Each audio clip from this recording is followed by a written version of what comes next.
Welcome to Justice Reloaded HD, where every story is a heartbeat away from hope. Before we begin, let me ask you something. When was the last time you saw a child smile just because they managed to blow a single bubble?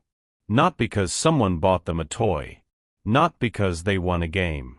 But simply because they took a deep breath and watched a fragile shimmer of soap float into the sky. That's where today's story begins, with something so small, so easily overlooked, and yet powerful enough to change two lives forever. If you believe in stories that heal, that move the soul and remind us what kindness looks like in everyday life, then please, give this video a like and subscribe to Justice Reloaded HD. We share new stories every week to lift hearts and restore faith in the beauty around us. It was a quiet Sunday afternoon in Burlington, Vermont. The sun filtered through the rustling leaves of maple trees as families gathered at the garden café tucked beside the park. Children laughed between bites of grilled cheese and sips of lemonade, while the hum of conversation wove through the air like music. At a corner table near the hedges, Henry Dalton sat stiffly, one leg crossed over the other, watching his 6-year-old son Ben. Henry wasn't the kind of man you'd expect to see in a place like this. In a pressed navy blazer, polished leather shoes, and a stainless steel watch that cost more than most people's cars, he looked more like someone on his way to a board meeting than a lazy brunch. But today, he had set aside all meetings, all emails, all expectations for Ben. The boy sat across from him, smaller than most kids his age, his shoulders a little hunched, his chest rising and falling with shallow breaths. A bottle of untouched orange juice sat sweating on the table. Ben wasn't looking at his food. He was watching the kids at the next table, 2 girls and a boy, take turns dipping wands into a jar of soapy liquid and blowing bubbles into the air. Their squeals filled the garden every time a bubble popped or danced out of reach. Ben's eyes lit up, but his body didn't move. He just stared. Silent. Still. Something deep inside him seemed to long for the joy he saw, but his lungs couldn't summon the strength. His condition, a rare neuromuscular disorder, made even the act of blowing out birthday candles feel like a marathon. A few feet away, Lily Ramos balanced a tray of dirty dishes on her shoulder. She was moving quickly, as usual, her apron stained with marinara and iced tea. But something in the boy's face stopped her. Not just the sadness, but the stillness. The way he was looking at the bubbles like they were made of magic he'd never touch. Without a word, she turned and set the tray on the counter, grabbed a fresh bottle of bubble solution from the back shelf, the kind she kept to entertain fussy toddlers, and walked back toward Ben's table. She didn't ask for permission. She didn't even speak. Lily crouched beside the boy, opened the cap, dipped the wand, and blew gently. A single bubble formed, shimmering in the sun, and floated toward the sky. Ben blinked, eyes wide. Then, silently, she held out the wand to him. Henry watched, one eyebrow slightly raised, but said nothing. He'd seen countless therapists try to get through to Ben with flashcards, gadgets, even therapy dogs. Nothing worked. But this waitress, she wasn't trying. She was just there. Ben gripped the wand, brought it to his lips, and blew. Nothing. He tried again. Still nothing. Lily smiled, not a hint of disappointment on her face. The third time, a tiny puff of air slipped through, but no bubble. And then, on the 4th try, a small wobbly sphere formed. It shook in the air for a second, then rose slowly, shimmering like a pearl. Ben's lips parted. He didn't say anything. He didn't have to. He smiled. Henry froze. In 2 years, his son had not smiled, not once, while playing. But now, because of a bubble, and a stranger's quiet kindness, something had broken through. And Henry, for the first time in a long time, felt the breath catch in his throat. The next morning, Lily was back at the café, tying on her apron and brushing away the scent of burnt toast from her sleeves, when the manager approached her with an envelope in hand. "Someone left this for you," he said, raising an eyebrow. "Very particular someone." Lily wiped her hands on her apron and took the envelope. The cardstock was thick, cream-colored, the handwriting formal but delicate. She opened it slowly, scanning the words once, then again. Miss Ramos. I hope this note finds you well. Yesterday, you did something extraordinary for my son, something years of therapy could not achieve. I would like to ask if you would consider visiting our home once a week to spend time with Ben. Perhaps blowing bubbles, perhaps more. You would, of course, be compensated for your time. Sincerely, Henry Dalton. Lily stared at the note, her heart fluttering in a way that surprised her. Paid? To blow bubbles? She almost laughed. It felt absurd. She wasn't a therapist. She wasn't even a college graduate. She was just a waitress who happened to know how to handle fragile kids, because she'd grown up raising one. Her younger brother Miguel had suffered from the same respiratory disorder as Ben. She knew the signs, the wheezing, the shallow breaths, the silence that settled over a child who couldn't keep up with the world. Lily had spent her teenage years learning how to keep Miguel smiling, even on the days when he couldn't stand. But still, this felt different. She wasn't sure if she was qualified. She wasn't sure if she deserved to be trusted with something that clearly mattered so much. She folded the letter carefully and tucked it into her apron pocket, unsure of what she would say. By mid-afternoon, the lunch rush had thinned out. Lily was refilling napkin dispensers near the front counter when the bell above the door chimed. She looked up, and there he was. Ben, clutching a small plastic container in both hands, walking with short, determined steps beside his father. Henry offered a curt nod, but said nothing. Ben's eyes searched the room until he found her. He broke into a quiet grin and made his way to the nearest empty table, where he gently placed the container on the surface. Lily approached, wiping her hands nervously on her apron. On the container was a label, handwritten in shaky block letters. For Miss Lily. From me. She opened it. Inside was the same bottle of bubble solution from yesterday, now nearly empty, but lovingly sealed. Her eyes welled up unexpectedly. Ben looked up at her with wide, hopeful eyes. Not asking. Just offering. Henry stood behind him, silent but watching. Lily didn't need to think any longer. She knelt beside the boy, smiled, and said softly, "Okay. One bubble at a time." It wasn't about the money. It wasn't even about the job. It was the look in Ben's eyes, like he truly believed she could help him fly. And Lily, for the first time in a very long while, felt like she mattered. Every Thursday at exactly 4 p.m., Lily rang the intercom at the tall wrought iron gate of the Dalton estate. The first time she came, she wore her best jeans, a clean cardigan, and clutched the nearly empty bottle of bubble solution like a sacred offering. By the third visit, she walked through the gates like she belonged. Ben would be waiting at the front window, nose pressed to the glass, hands fidgeting with anticipation. And when Lily stepped inside, he always lit up, not with words, not with noise, but with something far more powerful, trust. Their sessions didn't begin with structure. Lily followed instinct, not curriculum. They would sit together in the sunroom, where warm light spilled across the hardwood floor and the air smelled faintly of lemon polish. She'd lay out a towel, unscrew the cap on the bubble bottle, and take a deep breath. Then she'd turn to Ben and say, "Ready?" Their first lesson was breath.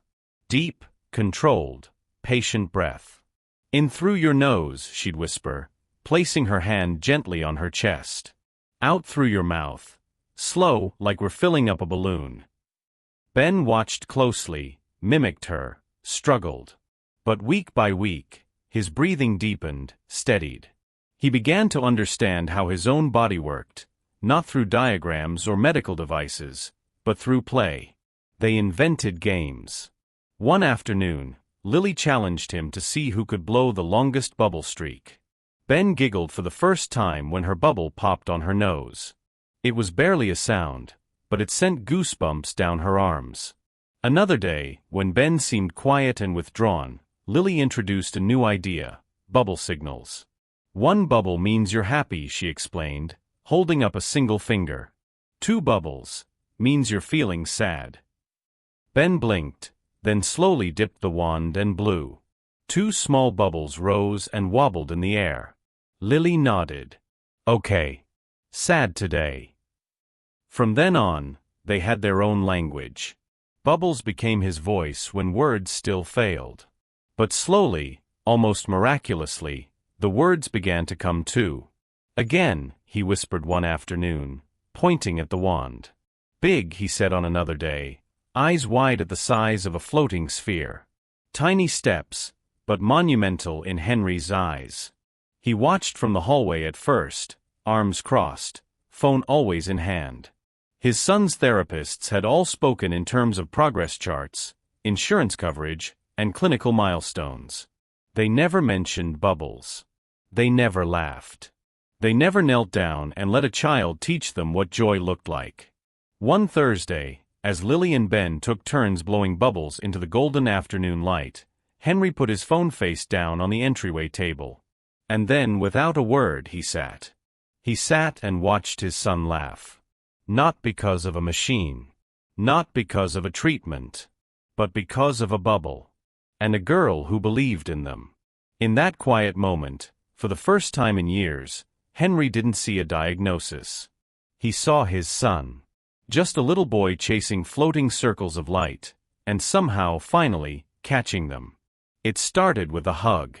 At the end of one ordinary afternoon, after a session filled with laughter, breath games, and a bubble that floated higher than ever before, Ben stood up from his spot on the rug and wrapped his small arms around Lily's waist. No warning. No hesitation. Just a tight, silent hug that made her heart still. Lily froze at first.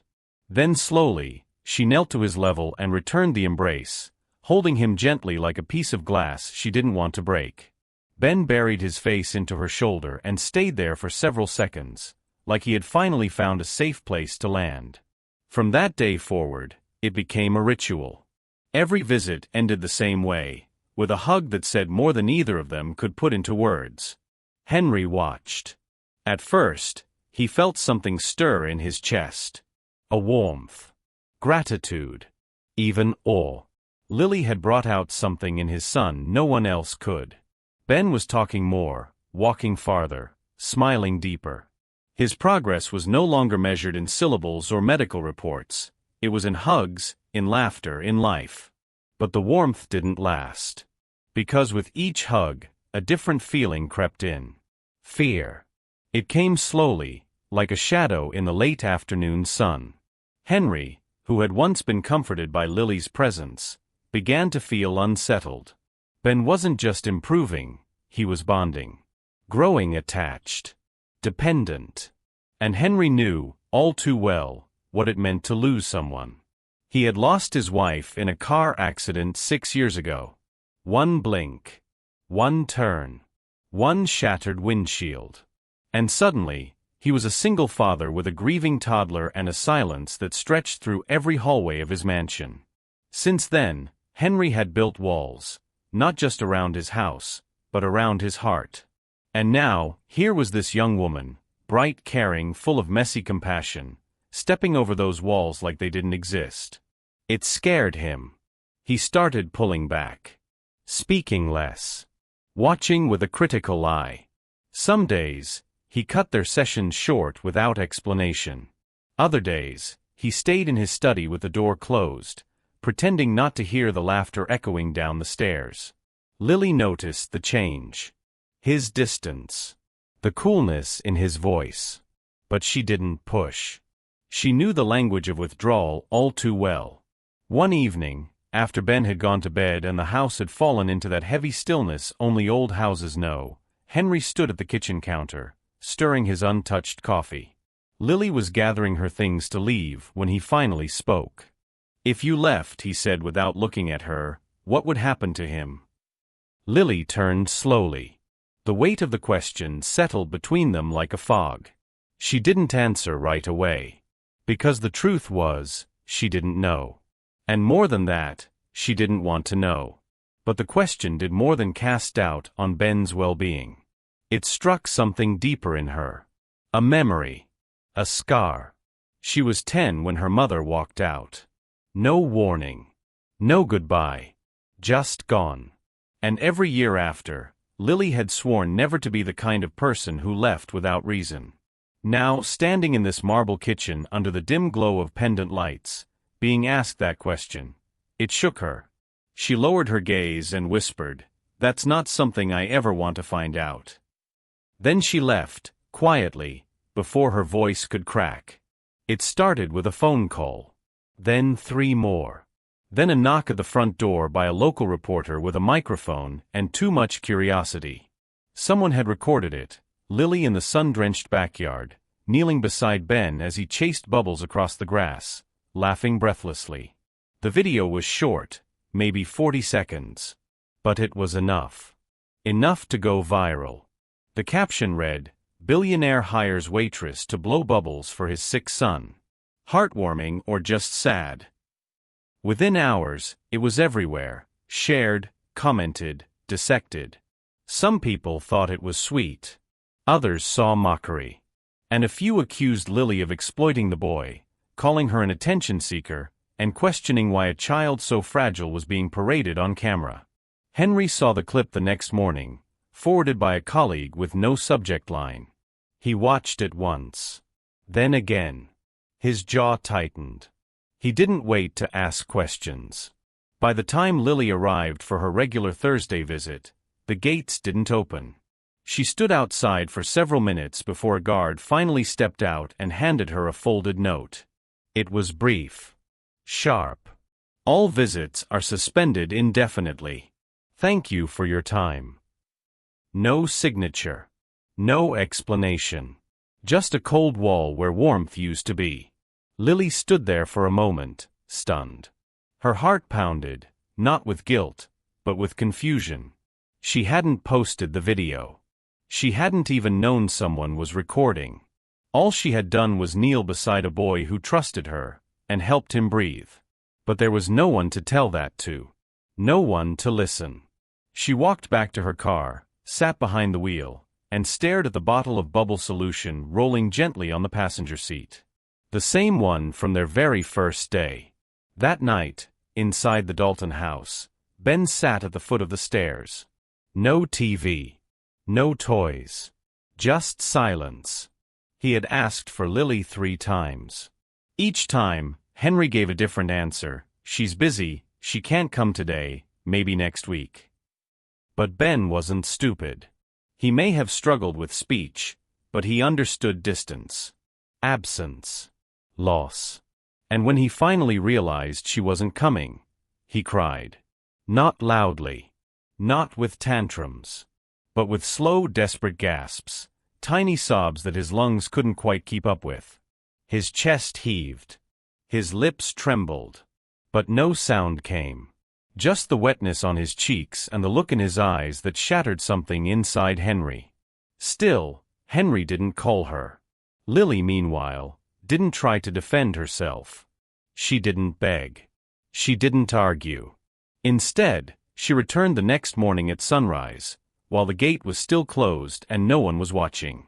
She placed the small bottle of bubbles, the original one, gently on the front steps. Tied to it was a piece of torn notepaper, handwritten in her careful script. Bubbles only float when the one blowing them believes they can. Then she turned around and left. No words. No tears. Just belief, and the silent hope that someone inside still remembered how to breathe. The house grew quieter with every passing day. Ben no longer rushed to the window on Thursday afternoons. He didn't ask for bubble time or point toward the backyard. He barely spoke at all. Meals became battles. Toys collected dust. Even the sunlight in the sunroom seemed dimmer, as if it too had noticed that something vital was missing. Henry watched helplessly. He tried everything: new books, favorite snacks, a therapy app that played animal sounds and rewarded responses with digital stickers. But none of it reached his son. Not like she had. Every evening, after dinner sat untouched on the table, Ben would retreat to the large bay window in the den. He'd curl his legs under him, rest his elbow on the sill, and blow gently into his open palm. Over and over. No wand. No solution. Just the soft motion of breath over skin, as if pretending hard enough could bring the bubbles back. Henry stood behind him one night, just out of view, and watched. His son's shoulders moved with each breath, small and shallow. Every exhale looked like hope dissolving in slow motion. And then, barely audible, Ben whispered, "She's not coming back, is she?" Henry's heart clenched. He wanted to speak, but the words felt too heavy.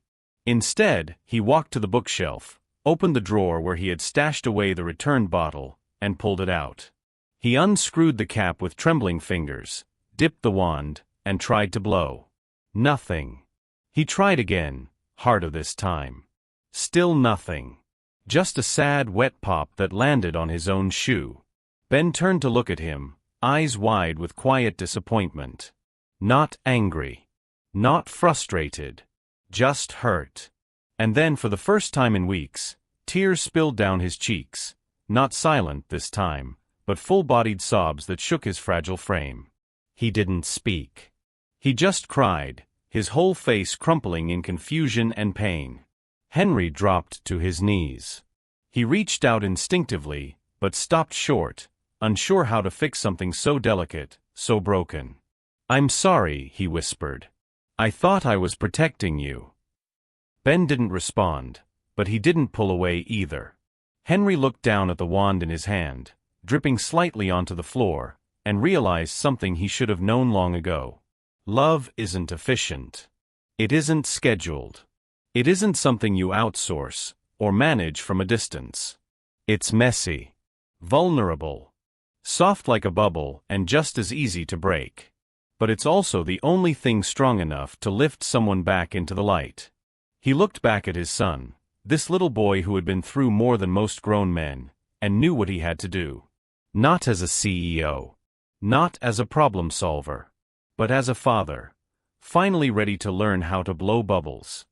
It took Henry less than a day to find the truth, but far longer to admit he'd been wrong. A private investigator, one of the best money could buy, called with a voice flat and precise. The video, it turned out, hadn't been posted by Lily. It hadn't even been recorded with her knowledge. A diner at the café, amused by the unusual sight of a billionaire's son blowing bubbles with a waitress, had captured the moment without consent and uploaded it. From there, the internet did what it always does, twisted something pure into something marketable. Lily's name hadn't appeared in any caption. She hadn't given interviews. She hadn't sought attention. She had simply disappeared. Henry sat at his desk long after the call ended, the bubble wand on the edge of his blotter, casting a small curved shadow under the soft glow of his desk lamp. He turned it slowly in his fingers, the scent of soap and childhood still faintly clinging to it. Then he stood up, grabbed his coat, and told no one where he was going. It took 3 stops before he found her. The community library was small, tucked between a laundromat and a second-hand furniture store. Inside, the children's reading room had been rearranged, cushions in a circle, little chairs pushed back, sunlight filtering through colorful paper stars taped to the windows. And there, in the center of it all, was Lily. She knelt beside a group of children, each one different, each one struggling in their own beautiful way. Some rocked quietly, some flapped their hands, and one little girl was humming to herself while twisting a string of beads. Lily moved among them with practiced gentleness, holding a wand, offering it one by one, and helping them blow bubbles into the air, each bubble matched with a sign from American Sign Language. A bubble floated. She tapped her chest, happy. Another bubble rose. She touched her fingers to her lips, then opened them outward. "Thank you." The kids watched with wonder. So did Henry. He didn't speak. He simply waited until there was a quiet moment, then stepped forward. Lily looked up. For a second, her eyes widened, then steadied. She didn't smile. She didn't frown. She just waited. Henry reached into his coat pocket and pulled out the old bubble bottle, the one she had left on his doorstep. He opened it slowly, dipped the wand, and blew. The bubble that came out wasn't perfect. It wobbled as it formed, lopsided and almost breaking, but then it lifted, shimmering faintly in the soft light, and floated upward, catching the eyes of every child in the room. Lily watched it rise, silent. Henry lowered the wand and met her gaze. "I'm not good at this," he said, his voice low, steady, vulnerable in a way it had never been. "Not like you. But I'm ready to learn, if you're still willing to teach." There was a long pause. Then one of the children clapped. Another giggled and pointed at the bubble, now drifting near the ceiling. Lily's lips parted, and for the first time in weeks, she let herself smile, not out of politeness, not out of obligation, but out of something real. Something soft. She reached for the bottle in his hand. "Let's start with one," she said. And that was enough. Lily came back. Not as a guest. Not as an employee. But as something deeper, an anchor, a partner, a co-creator in something neither of them had ever expected. Together, she and Henry launched a program called Breathe and Shine. It wasn't built on medical jargon or high-tech gadgets. It was built on bubbles, laughter, and the simple idea that every child, no matter how quiet, how fragile, how misunderstood, deserved the chance to be heard, to be seen, and to smile.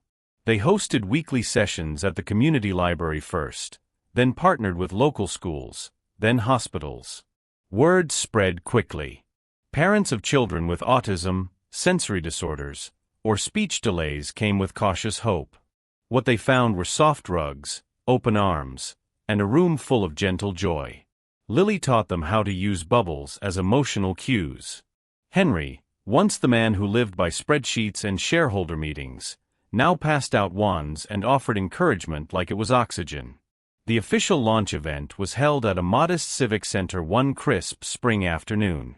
Rows of folding chairs lined the hall, sunlight spilled through high windows, and a hand-painted banner hung above the stage. "Breathe and Shine, where small things mean everything." Ben stood at the front of the room in a little blue button-down and khakis, his shoes slightly scuffed, his hair carefully combed by Lily just an hour before. He held a wand in one hand, a plastic bottle in the other. Lily knelt beside him, whispered something in his ear, and nodded. The room fell silent. Ben dipped the wand carefully, just like he'd practiced. He brought it to his lips and took the deepest breath he could manage. The bubble formed slowly, swelling larger than any he'd made before, and then miraculously, it lifted. It rose above the crowd, catching the light like a floating marble, and for a moment, the entire room held its breath. Then Ben turned to Lily, eyes bright, voice clear and steady, and said, "Miss Lily, look." The words echoed, sharp and bright like a bell in a quiet town. The audience erupted in applause. Some people cheered. Others wept. And Lily, who had spent so long questioning her place in the world, stood frozen, hand to her chest, tears glistening in her lashes. Henry sat in the front row, his hands clasped tight in his lap. And as he watched his son beam with pride, his chest tightened, not with fear this time, but with overwhelming awe. He reached into his pocket for a handkerchief, dabbed at the corners of his eyes, and smiled. He had spent most of his life building machines, managing people, controlling outcomes. But it took a waitress with no degree, a bottle of soap, and a child who never gave up, to teach him the most important truth of all. Sometimes, the softest hearts make the strongest things rise. And in that moment, surrounded by floating bubbles and thunderous applause, Henry finally understood. To keep something fragile flying, you don't need to hold on tighter. You just need to believe it can stay in the air. If you believe that even a single delicate bubble can lift a weary soul toward hope, leave a like to let that belief float a little higher. And don't forget to subscribe to Justice Reloaded HD so you never miss the kind of stories that remind us. Softness is strength, and kindness still matters. Thank you for watching all the way to the end. We'll see you next time. Until then, keep breathing, and keep believing.